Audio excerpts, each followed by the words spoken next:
Hey everybody, welcome to this week's Q&As. It's early Thursday morning, so hopefully everybody had enough time to get their questions in, but let's jump in and see what we got. First up, on Floatplane, Shorjor said they're buying a marquee 8500 CRT projector soon, and they just wanted some tips, opinions, and what to watch out for.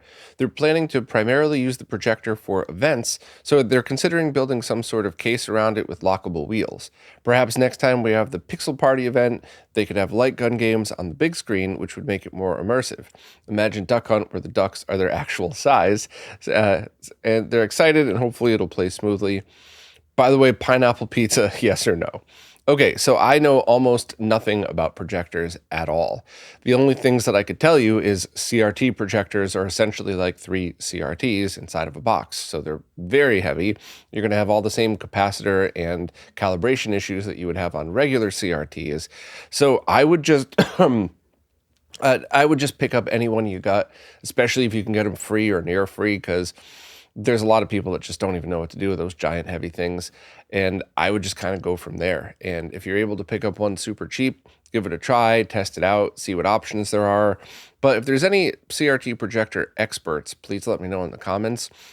And also, if there's projector screen experts, I know almost nothing about that. But what I can tell you for sure is if you don't buy a good one, the screen itself will kind of warp and bend. And the one that I have back there, I hadn't opened it in 2 years because I sold the projector. But when I borrowed one a couple of weeks ago to do some testing, it was so warped and so far off that it looked worse than the worst geometry beat up near dead CRT I've ever seen. And I know you can get tab tensioned ones that help, but do you really have to spend thousands? And I'm not even talking about motorized. I'm talking about pull down or whatever else. And all the research I did and all the friends that I reached out to basically said you either have to build something, so it's a permanent construction of a screen, or you have to sand down your wall and paint the 16:9 area on a perfect wall with the correct paint, and then have a dark color around that, or you just deal with either very expensive or not that great screens. So let me know what you think. For your if you're an expert in this, for your event, sure, I think you could just aim it at a screen. If the colors are off and if the geometry isn't perfect, if you're just talking about playing giant games of Duck Hunt and Time Crisis and stuff like that, go for it. No one's going to complain about that because it's not the point. But for home theater stuff, yeah, if anybody out there is an expert, please reach out. Also, pineapple on pizza. So here's my very strong opinion on this, just an opinion. I like everything on pizza, but I never think of pizza with pineapple on it. I think of the go-tos, meats, lots of cheese, all that stuff. But those like exotic pizzas are fun now and then, except salad pizza. That's just horrible.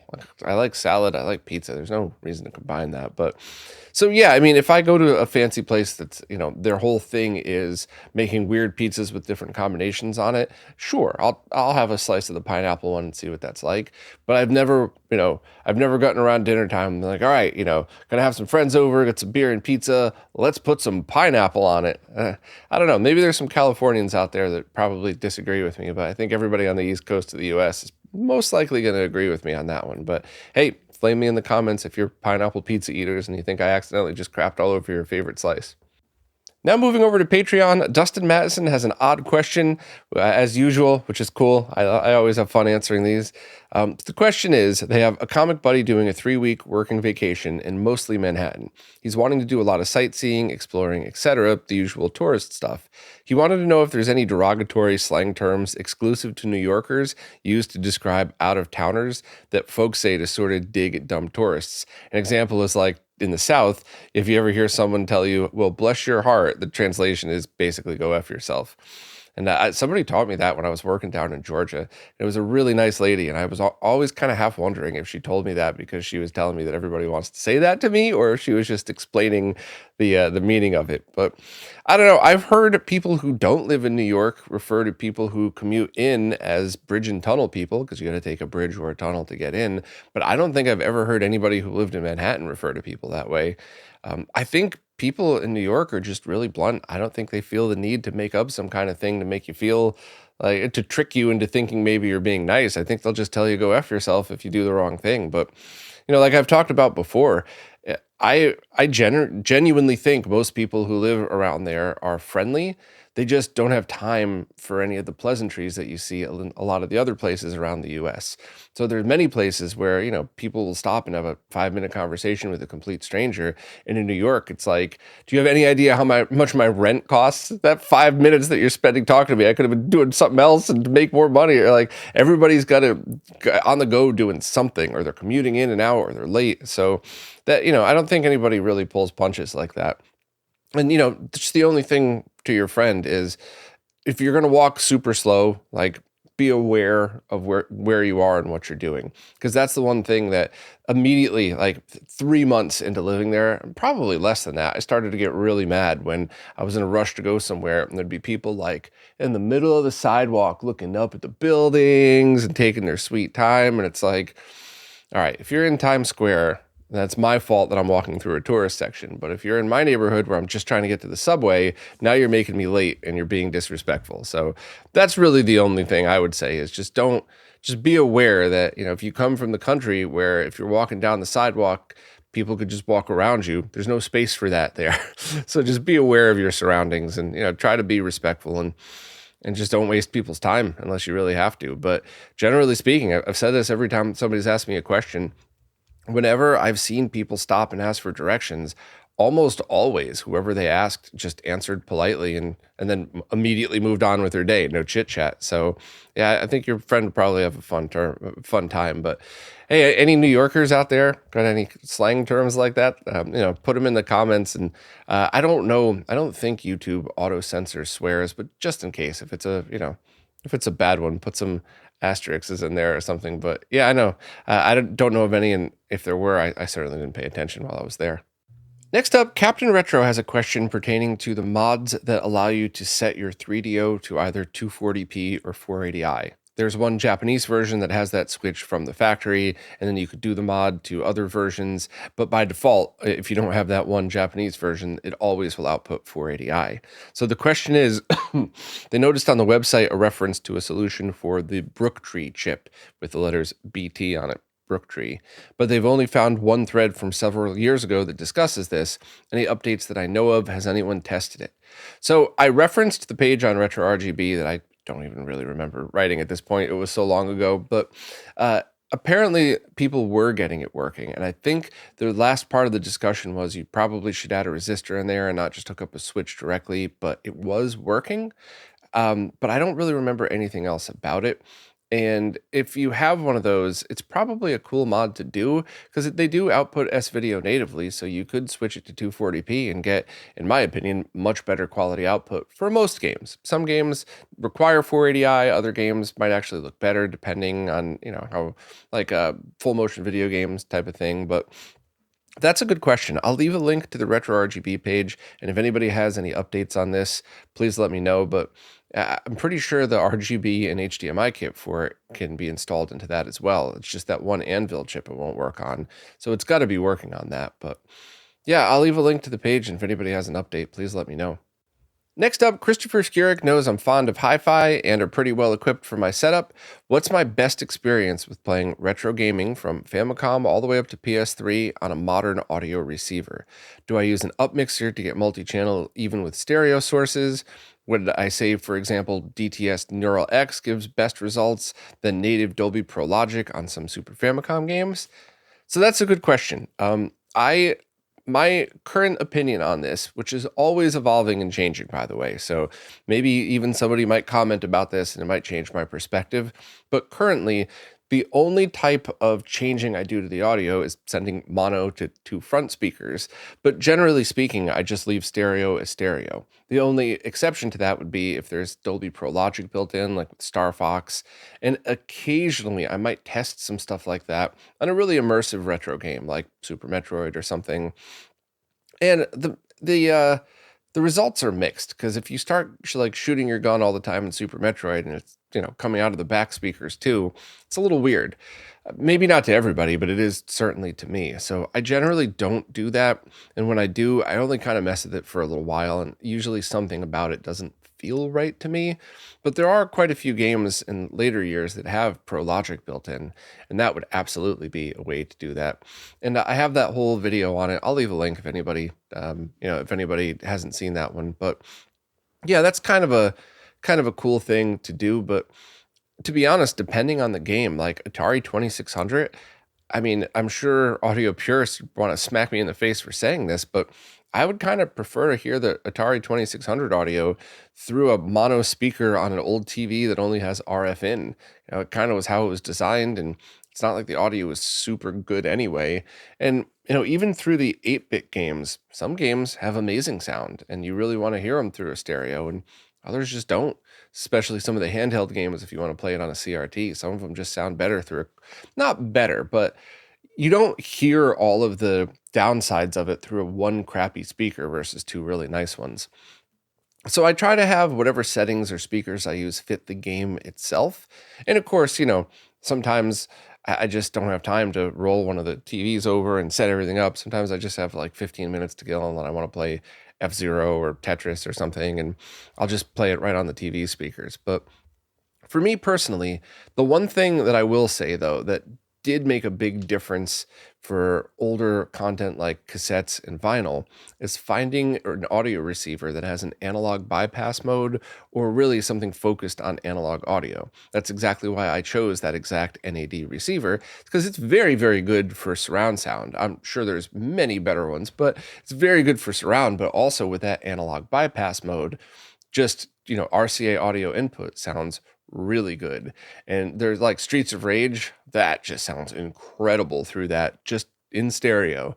So that's really the only thing. But in order to find stuff like that, you're going to have to drop quite a bit of money on equipment that can do those things.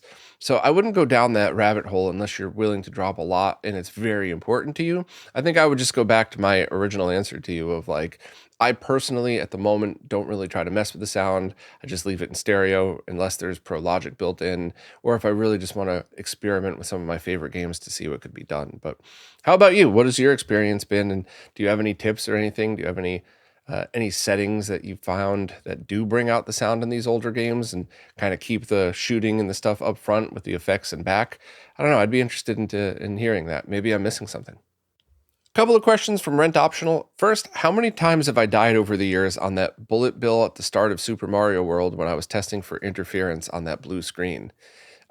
So I test on the level to the left of Yoshi's house. So I don't think I have the bullet there. I think I have the Goomba that walks across the screen, but I've trained myself over the years to, as soon as the level starts, hit the pause button so that the counter shows the same exact time. So that way, if I need to go back and redo that shot later for whatever reason, like let's say I find interference, but then I realize I was using the wrong cable or something, I can go back and replace that footage and it looks identical. Also, remember that when you're paused with retro video games like that, it's still sending 60 analog frames per second of the same frame over and over. So you could actually still use that to test interference, which is proven by all the times I have and have not found interference that way. But yeah, I mean, when I'm testing in this stuff, if you mean testing like when I'm playing the games, very often I'm testing through an OBS window through a capture card. So I die all the time at the easiest stuff. Anybody that's seen my live streams sometimes has caught me doing that. So yeah, I don't know. I think I just have done this stuff for so long that it's second nature now. Second, it's a very detailed question, which I appreciate. I read every word. It makes it easier to answer these, but just in the interest of everybody's time, I'm going to skim through it. They had a Genesis with a triple bypass board, and they were getting ringing on through the RetroTink 4K, and they couldn't get rid of it through the Tink 4K. And Zaxor pointed out that you have to disable the low pass filter on that one. And what kind of made it worse is there's also a low pass filter in the HD Retrovision cables. So the question is, what about these low pass filters? Do we even need them anymore? In the case of the HD Retrovision cables, remember when those were released, people were still trying to use those, connecting them directly into flat panels. And in that case, yes, a very slight low-pass filter would absolutely be necessary. And if you combine that with modern scalers going to 4K, you probably won't see any ringing or anything related to that. But there are different things you could do to get around it, and it's not that big of a deal. But when you start stacking filters, like in your case, yes, that's when you start seeing it. So this is just one of those things that everybody just needs to pay attention to their setup when you start doing things like going to 4K, because now you start to see everything. And I always say this, you're not scaling the video game content, you're scaling everything going down that cable going to the scaler. So everything that you get gets blown up. The ringing, the interference, that's why it's a much bigger deal when you're going to a big flat panel than it is to any CRT. So I would just pay attention to that.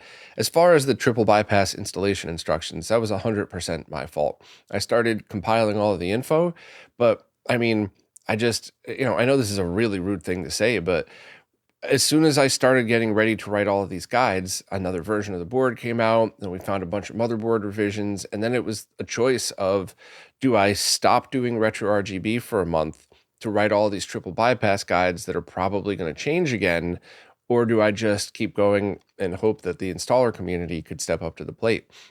And a lot of people did. Zaxor included actually has a lot of amazing things on the GitHub. So I think I should really just point everything over to Zaxor's pages. And while there's many different versions of the triple bypass made by different people, even ones that are just the same one, just made in bulk by somebody else, so far Zaxor's have been my favorite, especially the latest ones that add some of the extra features. But it's open source. Anybody can make it. And I'm sure there's many other people making them very good, but I just, I wanted to shout out Zaxor for that one. But yeah, as far as low pass filters go, in almost all cases, just turn them off if you have them. And if you're using HD Retrovision cables, I wouldn't worry about it. But if you want to obsess over details, you could just try messing with different filter settings on whatever the scaler is, or even just try turning it off and seeing what looks better. But I think you should be fine with that. Also, last question from Rent. Now that Stone Age Gamer has been selling the Sinden light guns, they're really interested in getting one. This would be exclusively used with Mister. Setup seems like kind of a pain in the ass with all the different builds that support Sinden, and the feedback is a little mixed on the Mister Discord. Of course it is. Do I have any thoughts on if the Sinden is worth it solely for the Mister? Finally, does Sinden need anything special done to work with the Tink 4K?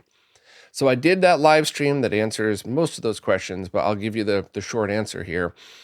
If you want to play light guns and you have the budget and you to buy it and you don't have a CRT, yeah, it's absolutely worth it. I thought it was incredibly easy to set up the second time. The first time, Andy hadn't quite gotten everything done yet.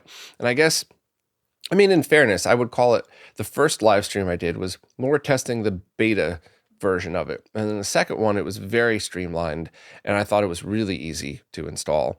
So, and yes, keeping up with all the different core builds is a pain, but it's also, once you do it, it's just there. So I think, yes, it is absolutely worth it solely for Mister. You don't need anything special for the Tink 4K, other than you have to run it in like 1080p mode. And this is one of the things I did show in the live stream, is that direct video mode won't draw the white border. So you could do something like set it to 1080p using decimation to drop it down and then rescaling it. You could just send it to 4K. The scan lines would look weird if you kept it in 1080p though, so you might want to drop it down and put it back up. And if you do that and you add scan lines, it still works, which I did test in the stream. So it's up to you, but I personally would say go for it and see.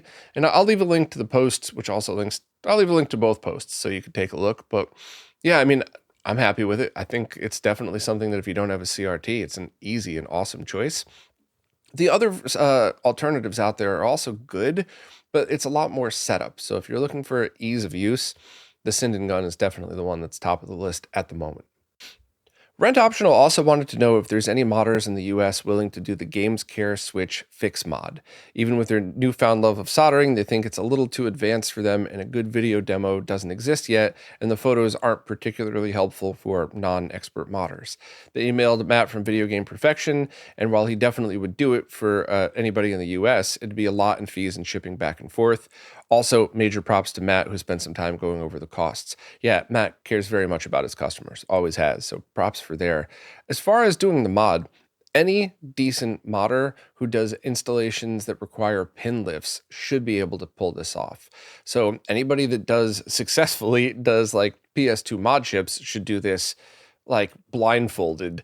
And but this isn't something for beginners, it's something for people who are used to lifting fine pitch pins. So basically, when you add to I think you had to bridge two pins together on that THS7374 to enable or to disable that low pass filter in your previous question. But did you have to lift it as well? Because if you were able to pull that off, you should be able to pull this off as well. But honestly, I don't think this is something that you should require a specialist. Anybody that's past intermediate level should be able to pull this one off. But I do absolutely commend you for just not barreling through trying to do it yourself first and asking the question. I was guilty of that so many times, even recently, where I was like, I know I shouldn't be doing this, but let me just give it a try. And at least if I fail, I can explain to people what happened to me. And I did fail, and I had to send it to friends to fix like I always do. So yeah, good that you're pausing and taking a step back, but I would kind of take another look and see if you felt comfortable. And if not, just reach out to any modders that do slightly more complicated mods, any of the HDMI installations. Basically, yeah, anybody who does stuff like that should be able to pull it off for you. Next up, Space Farmer saw that the new SVS switch lets you pass all video signals through a single VGA output into the RetroTink 4K's VGA input. They were wondering how they could go about doing something similar to that with their Extron Crosspoint. So you could just simply use a BNC to VGA cable to do that. And it would handle all of the signals. You just have to put composite and S-video in the corresponding pins, and you cannot put them on the sync line. Sync, whether it's H or V or just whatever, just sync, has to be dedicated to those pins. Composite video will not pass through it. So if you're doing composite and S-video, I think it's whatever the pins that match the Tink are. Mike has that listed on the site. I can't remember off the top of my head, but totally easy to do. And I even had that on my Crosspoint while I still had that, and it totally worked fine. However, if you want some automatic switching, so like when you turn your Crosspoint to input 2 or something, and then it automatically switches the profile, you'll need a new board that's coming out from Donuts with Dad. I've been following them on social media, and I don't think it's up for sale yet. I planned on writing a post immediately as soon as it was, but I think there's still some things being done with it. But if you want the automation side, that's what to look for. So I'll leave a link to the older post, which also links to obviously their social media. So check it out if you're interested. But I'm really looking forward to covering that, or more importantly, somebody with a working Crosspoint setup covering that. And then I'll, of course, write about it on RetroRGB. But that's definitely a good one. Now, the other question you said is assuming that there's a currently a quality cable for the question above. So yeah, just any BNC to VGA cable, and they're not directional. So it's not like SCART. So any one of the monoprice ones should work. Are there any potential drawbacks to only using the VGA port on the Tink 4K for all their signals? No, but I'll keep going with your question. They think I remember saying in a couple posts and videos that it might be better to use the front composite and S-video ports when doing things like digitizing VHS tapes. Yeah, but it really depends. Now, if you're talking about, I'm going to use the Tink 4K to take a couple clips from my home movies and save them in 4K and put them on social media, I don't really think you're going to see a difference. But if you were like, no, I'm going to use the Tink 4K to go to 480i via that other video that I did, and I want the best quality possible, I would just use the front ports for that. Reach behind your VCR, plug in the S-video cable, go in the front, and go from there. And of course, if it's the most crucial quality, you're going to want to go doomsday anyway. It's a whole other rabbit hole I'm hoping to get to at some point soon. But yeah, that's basically it. And also, are there any other instances when I'd be missing out on some kind of feature by not using the front ports? No, and in fact, on the flip side, if you're using S-video for game consoles, for older game consoles, especially like the N64, you could use the enhanced S-video mode only through the VGA port. So you actually get that bonus if you're connecting consoles like that as well. And I'm pretty sure that would apply to basically any console that's S-video. So if you have one that requires a mod for RGB, but just a cable for S-video, that should give you a boost in sharpness, which is pretty cool. So yeah, welcome to the Patreon. Thank you for joining. And I think I was able to point you in the right direction, but let me know if you have any other questions. Next up, Tony Shadwick was just watching my Jutter-free 24p video and was wondering why we call it 24p. And to be honest, I have no clue. My guess is that it refers to content that is recorded at 24 progressive scan frames per second. That's just my guess, but it is a term that I probably should have been a little bit more careful using because it's so easy to confuse that with 240p, to the point that many times in having discussions with Mike and Mark from Blurbusters, I accidentally typed 240p and they're like, wait a minute, which are we doing here? Are we doing the movies or are we doing video games? And yeah, so also it rhymed, right? So I'm trying to think of I always try to think of thumbnails and titles that draw people in, because I have a couple of videos that I think so many of my fellow nerds would be interested in if they knew what it was about. And how the heck am I supposed to get them to watch it if I don't do a good job, pulling people in? So there always has to be some form of clickbait in the title or in the thumbnail. I try to keep it classy most of the time, but just there's a lot of stuff that I do that's so weird and so niche. And if you're one of the few people that wants to see it, you would love it. But how do you know? So yeah, I don't know. But does anybody have like a definitive answer on this? Maybe it's just right on Wikipedia and I missed it. But I do think that if you talk to people in the video world and you refer to 24p source content, they know exactly what you're talking about, which is why I'm going to keep using it until somebody explains to me why I shouldn't. But yep. One more question from Tony. That steel shelving behind me, it appears I have linked multiple together to form an entertainment center. I wouldn't say linked. I would say pushed all the way up against each other, but let me continue. Do I have a link to what I used? I believe I do. On that same page, I have the rolling gaming carts, but I will double check to see. What I ended up doing was I got one in the middle, very heavy duty shelf that was like $450 from Home Depot. And each shelf is rated at like 1,000 pounds or something. So I thought that would be good enough for the bigger CRTs I used to own, but I wanted to be sure. So I went to Home Depot and I had wood cut that was thick and expensive too, but it was really sturdy, and I had them cut for each shelf so that when I put the CRTs on, it distributed the weight evenly across the metal cage rack thingy that was there. And that felt really, really solid. I never once had any indication that there was too much weight, even when I jam packed that sucker, if you remember how that used to look. And I still think it was the perfect solution for then. I'm working on switching all of this around now. I'm not sure how much longer that background will be here, especially because most of my CRTs are gone. But anyway, on the sides are cheaper things from Home Depot. They already had wooden shelves. I'm not sure if you could even see it in frame here. Probably not. I'm sorry, but go back to that room tour video I did where I show them if anybody's interested.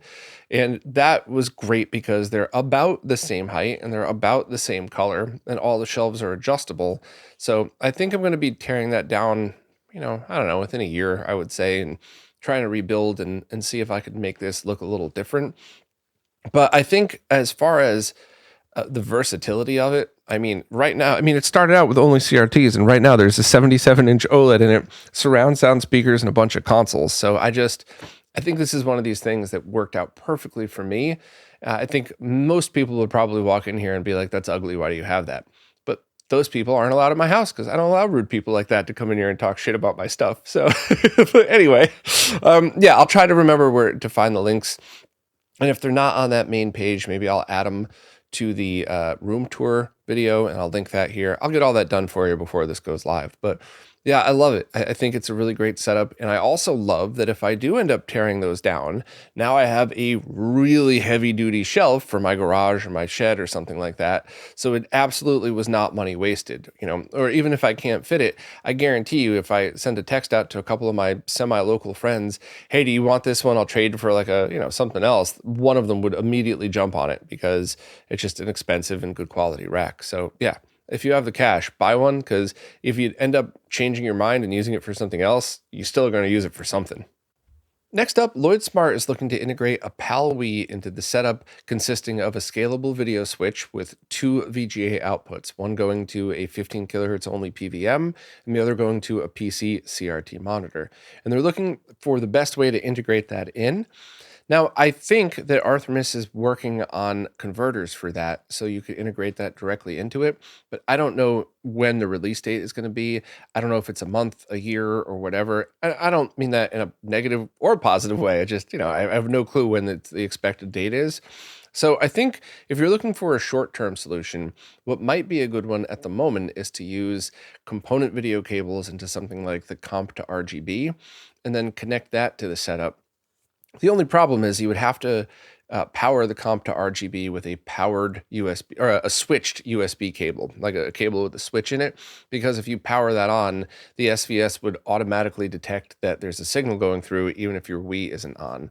So I don't know, maybe try to keep everything near your Wii. So when you power your Wii on, you could flip the switch on and off as well. But if you use that, you could run the SCART cable directly to the SCART input of your SVS, or use like a SCART coupler if you have the height for that. And what that would allow is for 480i to go directly to your PVM when you have the Wii set that way. And when you have it set to 480p, you would just use the RGB to RGBS to RGB HV switch on the SVS, which you might have enabled anyway, just in case any of your sources are RGBS 480p. So that should work. Another thing to note, though, it has been over a decade since I've messed with a PAL Wii. However, I vaguely remember forcing a 480p output from it, but that might have been on a per game basis. So you might want to just check Discords or forums for anybody that's experts in PAL Wiis. Is there a way to force 480p out of the SCART cable, or is it only going to be possible either on a per game basis or not at all? You would have to just use component video. It could have been that I'm remembering myself forcing NTSC mode out of a PAL Wii, but it's still 15 kilohertz, so it was still 240p or 480i. But I don't remember. It's been over a decade, but it's just worth checking. Just see if anybody in the soft mod community can force that. Probably not, but I hope I'm wrong. But I think you're going to need some physical converters for that. And, the one built into the SVS would probably be better for all the auto switching stuff. But you could also look into the comp to RGB if you'd like. So hopefully that points you in the right direction. But unfortunately, that's not a straightforward answer, and you're going to have some different choices. But, hopefully you'll be able to work this one out, and let me know if I could clarify anything. Next, Radio Mike set up their RetroTink 4K Pro and they're loving it. They were looking for some advice on two consoles. First is their RetroGem Basic Edition modded 3DO. They updated the firmware on the Gem and used DV1 Direct Video Mode out, and the Tink recognizes it, but there are only two profiles for the console and both look a bit blurry. Certainly not as good as just hooking the 3DO right to their TV. Do I know of any other profiles they could use or tweaks they could make? So I don't, but here's where things get a little complicated. When you do digital to digital mods like that, you're not quite sending the same signal as the analog video output, which is not a bad thing at all. It's just different. So with your Tink 4K, you might want to just set it to generic mode and then just use like the auto scaling options for now and go from there. I think it would take somebody who's created custom profiles before to really dig into the digital output of the RetroGem and figure out exactly what are the best settings to get the sharpest picture out of it. But honestly, when you're talking about digital to digital direct mods like that, it's going to still look excellent just in generic mode. So I would give that a try and see if it's good enough for now. If not, maybe we could talk to some people who are working on 3DO stuff that also have a Tink that would be able to help. The other console they use is the Nintendo 64. They bought the laser bear adapter and have the S-Video input into the back of the Tink. Even with that, the enhanced S-Video profiles look pretty rough. So what cable are you using? Are you using a generic cable, or are you using something like the Insurrection Industries S-Video cable? Because generic cables, especially S-Video, will essentially just look like composite. So if you're trying to use enhanced video on a very bad cable, you're trying to force enhanced video on a composite video signal, essentially, and that's why it's going to look pretty bad. So make sure that you're using a really good cable for that, but as long as you actually have it set to enhanced video mode on the input, it should look pretty good. You could also just try loading the default profile, then loading the enhanced video input and seeing how that looks, and then load the profile. And if it gets worse with the profile, there's got to be something weird going on. So I would do those troubleshooting steps first and kind of report back and let me know how it looks with both the N64 and the 3DO. And I'll leave a link to good cables, if you're interested in that. There's also other brands that are good, but the Insurrection Industries ones I've been using for a long time. I'm not saying all the other ones are crap. I'm just saying if you bought one for $2 on AliExpress, that's what I would expect. So I'll leave links and let us know how you made out. Next up, Carl Goschert wants to know what signals are supported on that new RetroTink5X Tower of Power that Consoles for You is selling.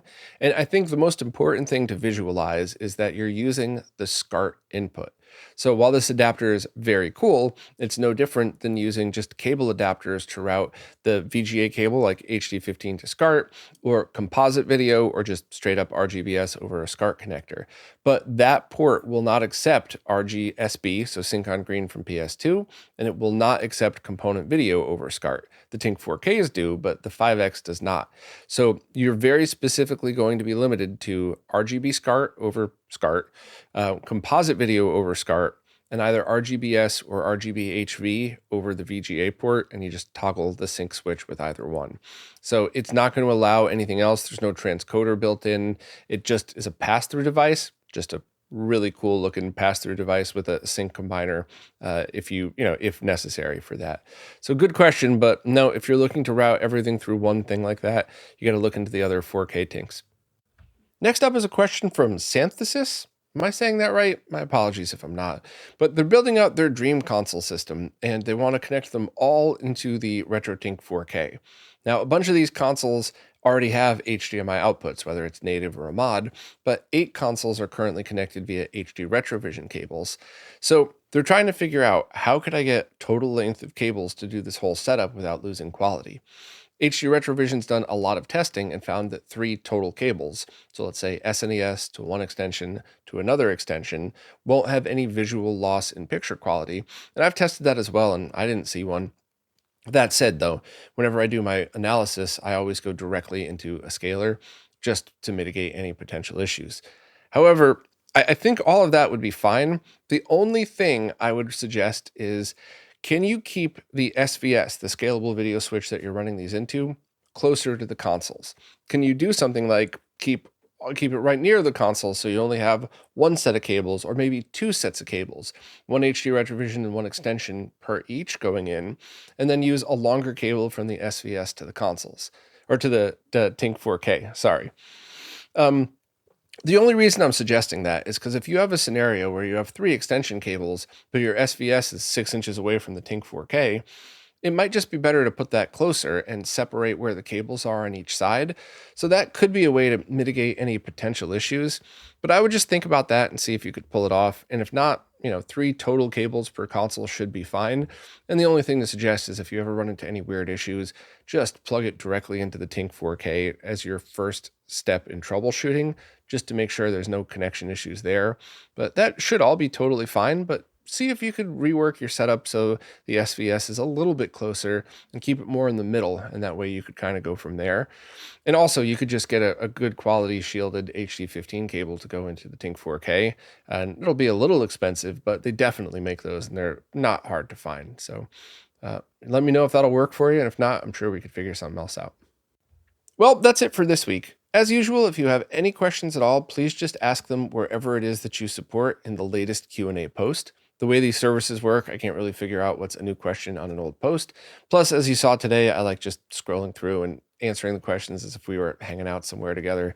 I like these to be very just chill and laid back. But thank you very much to everybody who participates, and especially thank you to anybody who supports in absolutely any way, because it really is you who's keeping it all alive. So thanks so much, and I'll see you next week.